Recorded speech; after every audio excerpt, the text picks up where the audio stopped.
Hi, everybody. My name is Adriana Alejandre, and I'm the host of Latinx Therapy, the podcast. And I'm very excited to be returning to the podcast finally after so many years with new support and capacity to be doing this in video format. Given what we've been going through under this new administration, it only makes sense that this season is focused on immigration and various stories around this, and education, of course. Today, I am joined by my dear friend and colleague, Jennifer León Salinas, which I think many of you know, and if you don't know, she is a wonderful person to know. With that, welcome, Jennifer. Thank you, Adri. Thank you, everyone. My name is Jennifer León Salinas. I am a trauma-focused EMDR and IFS therapist. I specialize in the undocumented community, mixed status families, couples, and the range of all that. And I think what my experience bringing into this and the passion that goes into my clients is the fact that I'm also undocumented. I'm currently under DACA, and I bring both my lived experience with my clients and professional experience to know what it is to be trauma focused, how we see everything that's going on impact us on a literal cell into our bodies, into our minds, into our spirits, and how to embody that in therapy with my clients. Also a client myself and with my clients as a therapist. So I'm really excited to share everything here with all of you and seeing if it helps. Which absolutely, I think this conversation is very timely and necessary. You know, I've wanted you to be on the podcast for such a long time, but it's just life has been lifing in various different ways, you know, outside of the immigration stress that we have going on as our identities are being targeted, but also as Latinos, as mental health professionals. We have a lot of personal stuff as well still going on with family dynamics and boundaries and etc., as many of you could resonate with. But with that, Jen, let's go into the first question. What does it mean to have this conversation publicly during this time, especially knowing how vulnerable and layered undocumented mental health can be? I think it's one of the most important questions because it's actually bringing light to what's happening to the country. I know a lot of people have been shying away from talking about what it means to be undocumented, what it means to have a mixed status and everything in the past, or it's kind of been hush hush. And we'll go more into that in terms of the stigma. But now more than ever, it's been more important because not only does it target immigration, it targets everything that this administration represents. And that is a threat. And as we talk more about it, it's going into beyond immigrants' rights. It's going into human rights. It's going into how we go about our day-to-day life. The beauty of it is to talk about things to see how it impacts us. Despite the fear, it brings community together. It gets us to understand what it is that we're all really focused on right now. And as scary as it is to talk about these things, that's the most important thing, is to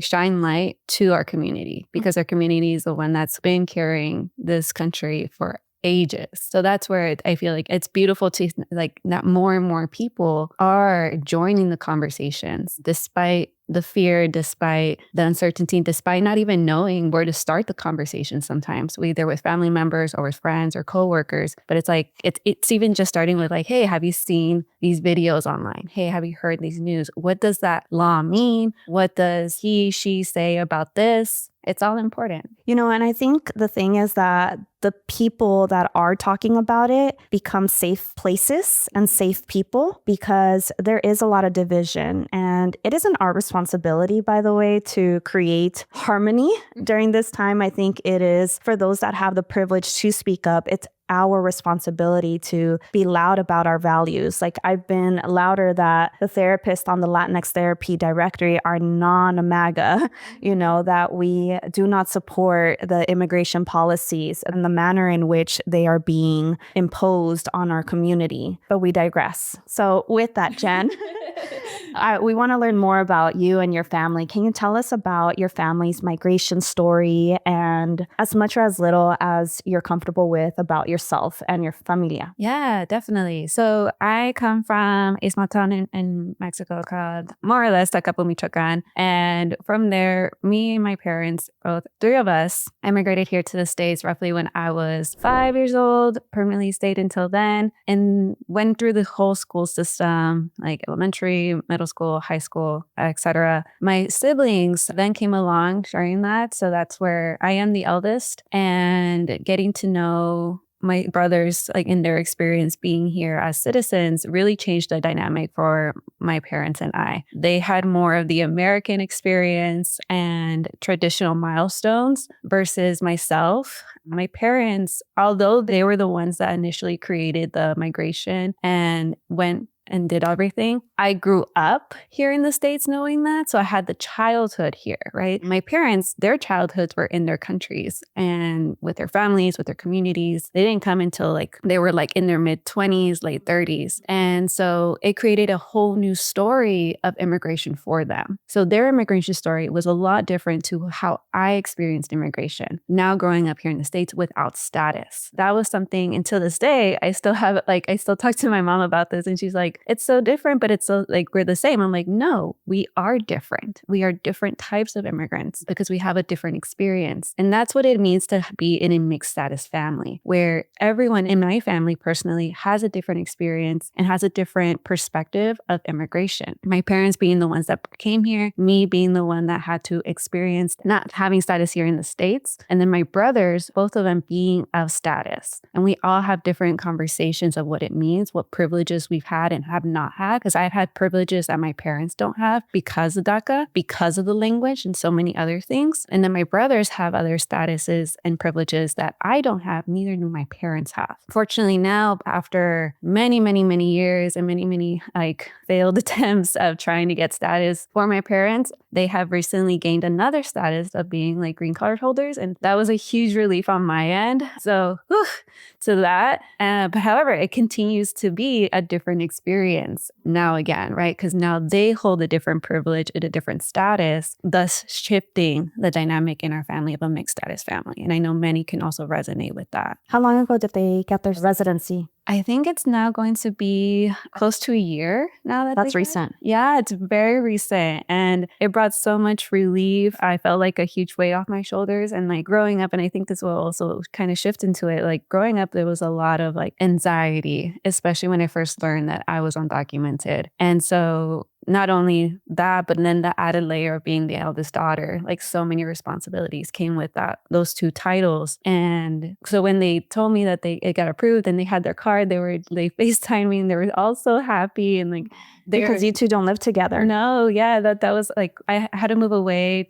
for grad school and then like just stayed here for more professional development. And so it's been a lot of like, they tell me like, I got my green card, and they're like, they share that excitement with me because it's different with my brothers. Oh, okay. It's a lot, like their response is different. So they come to me, they're like, mira, like llegó en el correo and everything. They immigrated like, with you. They did. That's that's kind of like our little triangle that connects us versus me and my siblings and them with them. And so we all cried. We're like, oh my gosh, this is huge. And my dad had a different response. He was more of like in shock. He's like, I waited so long for this.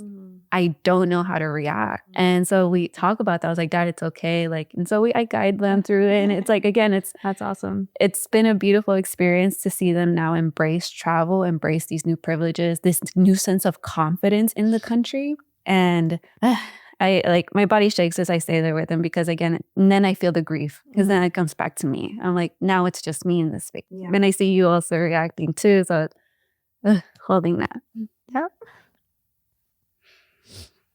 You know, I'm from a mixed status family and I didn't immigrate with my parents. They had me here, but I could just remember like when my mom got her status, it just brought me back to that. And I know that. Conozco esa felicidad, you know. Mm-hmm. So it's happiness because it's part of their protection being in this country, unfortunately. Yes. Jen, what messages about survival, visibility, and safety did you receive and notice in childhood that are showing up in your adulthood? Growing up, my parents tried so hard keeping the fact that I was undocumented for as long as they could. They didn't tell me until I was coming of age, like those coming of age moments that teenagers have, like, oh, I can get my permit at 16. I can start practicing at 15. And these moments where you want to start applying to jobs in high school and applying to colleges. That is when my parents sat me down. They're like, you can't do that. And I first took it as kind of like, what do you mean? Like, are you doubting me? Are you doubting my skills? And they're like, no, Jen, like, you don't have these numbers. You don't have this car that's really important here in the States. And again, 13, 14-year-old mentality, I don't understand what that means. I don't understand that importance to it. And so I didn't really take it as seriously as it should have been. So it wasn't until I applied to jobs to these and like they rejected me because of that social number. And that's where I was like, oh, this is really important. Like I had everything that they were looking for and I still got denied. And that was a big hit. And so that was like the first time I really understood that you can get denied despite being so qualified just because of these numbers. And so what I learned from then moving forward, and this is something that my parents said and didn't say at the same time. So it was both reading their body languages and then like kind of picking up social cues from them, where they started talking to me more about like, don't tell people that you're undocumented. Don't tell people where you're from. Tell them that you were from here. Tell them that you know English well, be good with your English. They were trying to tell me of messages of safety, like to be safe, but it also was like, I'm not supposed to tell people who I am. So that was another message that I kind of took on. Don't show people who you are. Don't tell people who you are. And kind of like minimize yourself a little bit. So you stay within this shadow, right? And that's kind of what we hear is I kind of stay within the shadows and in order to be safe. Porque si no te ven, no hay peligro. And so I stayed with that. It stayed where I didn't tell people I was undocumented. It took a really long time to like really start being vocal about my status. It wasn't until like literally mid-20s where I started seeing more and more people talking about being undocumented, unafraid. Like that slogan started picking up at that time in undergrad for myself. Around what year? That was, at least for me, it was like 2017 to 2019.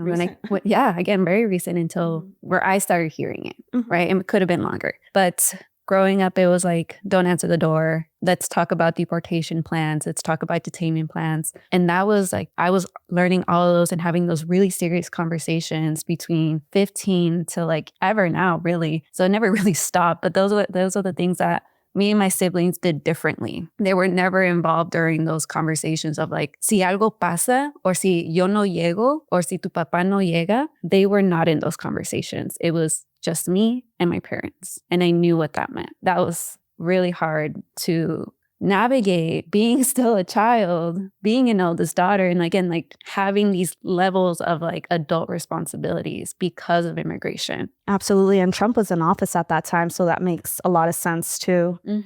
Now, Jen, you specialize in working with the undocumented community. You've been very vocal about that and consistent. Obviously, you also specialize in IFS.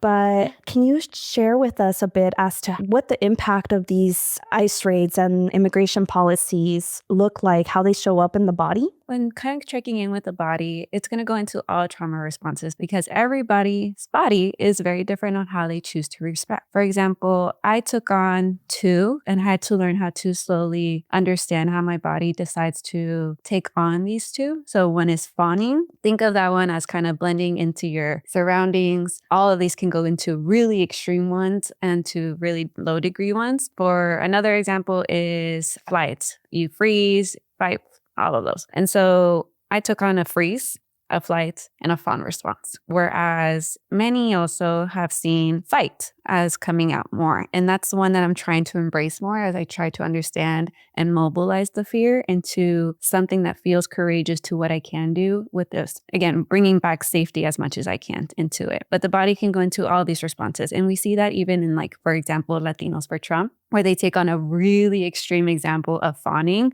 where they assimilate and strip away themselves from their identity, their culture, their moral compass, even their values in order to blend with the threat at hand. And so that's where we see this like this connection even. And clients as well come in with that. They're like, I don't understand why I respond this way. I don't understand why I feel so like brain fog, tight chest, uncertainty, like hypervigilant. All of that is because of what we're seeing in the news and then having to act normal at the same time. That is a really, really, really hard experience to describe. And I know all of you have kind of felt that to some degree in these past few like years. And so it's literally validating that for my clients, providing a lot of the psychoeducation of like, hey, this is how your body is responding to the reality it is experiencing. You're not delusional. You're not being too much or you're making things up. Your body is quite literally understanding that this is an active threat to ourselves, to our communities, to our families, to our friends. And it is responding and it is trying to protect you. And again, it's really important to emphasize that aspect, the importance of protection, that our body's trying to protect and respond. It's probably not going to be the best way that we want it to, but it's going to be the best way that the body knows how to do. And then from there, that's where I do a lot of the like psychoeducation on how to then work with the trauma response that's happening with what's happening worldwide. Yeah. And for everybody, it's going to look different. There's no comparison that we can make. Even if you live with your siblings, your family, you know, other people that resonate with the same status as you, everybody's going to respond differently. Our nervous systems are wired very uniquely based off of our histories and our present lived experiences. And we have different protections. We have different resiliencies, you know, it just differs. But I think that if you are in therapy, it is really important to bring this up to your therapist, to talk about it with them, to process and learn about somatic techniques that can be helpful. And also, if you're not in therapy, I think it's important to consider. And of course, I'm going to share, you know, to try to find a therapist using our directory at latinxtherapy.com. But with that, as we get closer to winding down, we want to also debunk the myth that politics don't belong in therapy, because it absolutely does. As you're hearing about Jen's experience and her family's experience with immigration and status and mixed status family, household, etc., it's important to note that everything that happens politically is impacting us on a collective and an individual level. And so that has to be discussed and processed in therapy. And as mental health professionals ourselves, there's no way that we could negate, ignore, look away from policies, political policies that are impacting not just ourselves, but our clients in various different ways. People are not able to work. DACA folks in Texas, right? That was stripped away. Obviously, it's going to impact their mental health. So question for Jen is, how do you see politics showing up in undocumented folks that you have at your practice? And what do you recommend for therapists that are helping the community? Yeah. I can go into so many different ways, but I think the most ones that I really want to emphasize is really validating your clients firsthand. That's what's happening. I've heard clients come in saying it's a really good experience, one, to like know that I'm undocumented and they have a documented therapist. But I think what they're also trying to express with that is the fact that I'm validating that their lived experience is valid, that I don't have to educate myself on their struggles. Regardless if I was like non-DACA or and I had status, that is exactly what I would like in a therapist, for them to know like and to educate themselves on like the struggles and the levels of uncertainty that can go into so many ranges and themes of a person's life. Uncertainty is everywhere, right? But it definitely something that people that are undocumented experienced on a day-to-day basis. This limbo that is all the time. It is stressful. It is exhausting, having to pretend and move throughout life as if we don't want to be remembered as being undocumented or be treated as like we're undocumented. That is like something that many of my clients like say, like, I just want to forget sometimes that I am, and I want to experience life as I can, because our life is literally surrounded by political decisions where you'll hear this narrative of like, we're just pawns to the system. And it truly does feel like we're just pawns that can feel like we have no choice, that we have no power. And again, these are what in EMDR, we call them as like core beliefs, right? But is it a core belief if it's our reality? And so it's a lot of like understanding, like, is this just a belief, or is this something that quite literally a system that has since birth, right, for many of us actually made us the reality? And it's really sitting with some of these things with them and understanding like, where else can I start seeing these themes of uncertainty, of powerlessness, of hopelessness, of fawning, of trying to assimilate because we're just trying to live a normal life. Another way that can be helpful for therapists to be present with their clients that are undocumented, or let's just say that they're a family member that's in a mixed status family, an undocumented family member, is to sit with them in their fear. Don't let them rush. Don't let them rationalize. Don't let them go into it, but just sit with them in that fear. Like, that sounds really scary, and I want to be here in this fear with you. Let's not run away from it. Kind of tell me what's going on with your body. Show me where that fear is. Is it uncertainty? Is it anger? Is it shame? What is it that you're experiencing right now? And to be present with them in that moment, as long as it takes for that client to fully understand what is also happening in their body, what's also happening in their mind, and to let them cry, let them express how angry they are, versus saying like, oh, well, you're a citizen, you'll be fine. Like, don't worry, like, your family's safe. Oh, you're in a blue state, like, you'll be okay. But you see how like politics is already in the room. Right? It's already in the room with us. Like, you might be, this is a mixed status, like a situation already where a therapist has status and your client may not. So it's like also acknowledging this power dynamic, right? What privileges are already coming into this session? How might your client also experience your status in the room with you? And like even talking about like, what does it mean for you to know that I'm not undocumented or DACA? Because they experienced it here with me, where they even check in with me like, how are you doing, Jen? Like, I know you're also undocumented. Even my clients that are citizens, they're also checking in. It's because it's a mixed status relationship. Notice where that is and where it stems from. It's like, this is already, politics is already in the room with us. So that's something, again, like we also need to value and to hold with our clients, because it's also something that they're noticing too, whether they say it or they don't. And you can always check in. I always ask my clients, would you like to know a little bit more about me, my experience being undocumented, my experience under DACA? If they say yes, 1,000%. But in the case that they did, I would respect that, but at least they know that I'm acknowledging it in space already. And I think for therapists that are not undocumented, documented, it's also important to have that transparency if you're asked. Yeah, 100%. And it's also allowing them to be mad at you, but they're not really mad at you. They're mad at the system. Like, oh, you don't understand. And I know a lot of therapists that get really like attached or like defensive, and like they say, no, I do understand. It's like, it's okay to say I don't, but I hear your anger. And that's a huge phrase that so many of us would just like to hear. I see you in your anger. I see you in your pain. And again, remember, we're coming from shadow work already. We're coming from like, oh, they can't see me. I can't say this because I have to be this perfect citizen, this perfect language-orientated, very collective person. So to be able to express it. So I also have a few resources for all of you, and also like recommendations of how to like build your safety plan with your clients, either like a detainment plan or deportation plan if necessary. All of this is to help your client feel safe, any degree of safety. There's a lot of uncertainty that's going on. Uncertainty needs a level of safety and control at some degree. So we have Immigrants Rising has free mental health resources here in California for 18 plus. They also have support groups that are developed also by formerly undocumented therapists, also maybe under DACA therapists or trauma-informed therapists as well. All of these services are free through Immigrants Rising. Highly recommend to join them as well. Informed Immigrants also has a lot of great resources for the community,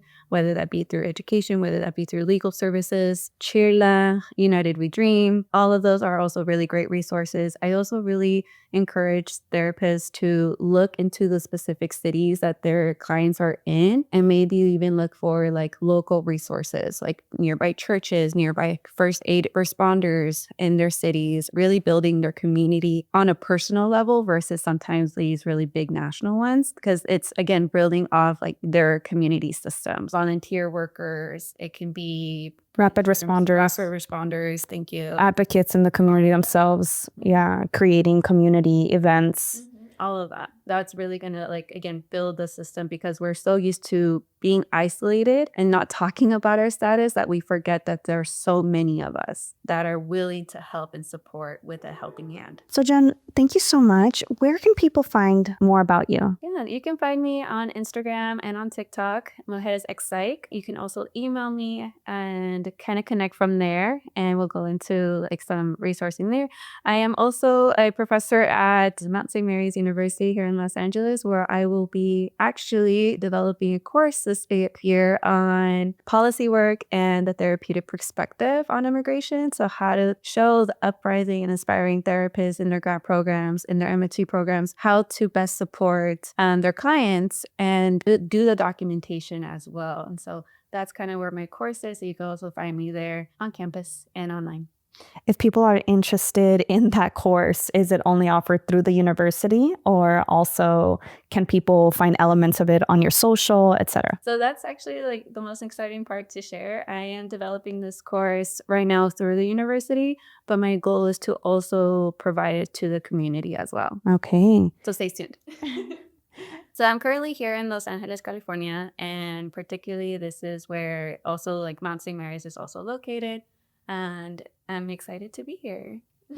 So you accept clients only in the state of California? Correct. So right now I'm only accepting clients in California. Hopefully I expand my services where it can be a little bit more inclusive to everybody that's needed. But please reach out to me, whether through a DM on Instagram, whether you're in a different state or not. I would always want to like connect on a personal level with all of you. It might take some time to like respond to some DMs. We're all spread thin. Yeah, but I do, like, if you have questions on like my journey, on schooling, on like any advice or mentorship, I am always open. Please DM me. We are literally here to help one another. Thank you so much, Jen. Thank you for being here. All right, everybody. That was such a wonderful, heartfelt conversation with Jennifer León Salinas. And I am so honored to have had her here in the studio at our Wellness Center in Burbank for the first time. There were a lot of tech issues, but you know, we're all going through really hard times, and it was just such a fun time being girls and setting this up together without a tech team, because we're first gens as well. So with that, please, if you're looking for a therapist, we do have a filter of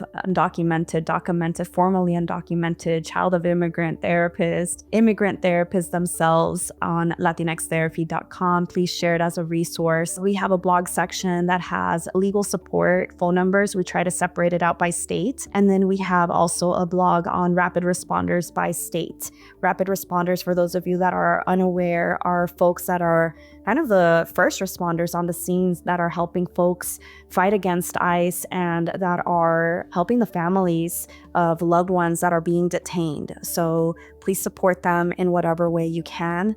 If you have the privilege and financial means to continue to support, we ask that you also donate to the Alejandra Foundation. That is my nonprofit where we are currently fundraising to provide so many support groups for folks across the nation. Our priority right now, as of January 2026, are first responders, but we also have undocumented Spanish-speaking support groups for folks from the ages of 45 to 60 or 65 in Espanol. All right, everybody. Thank you.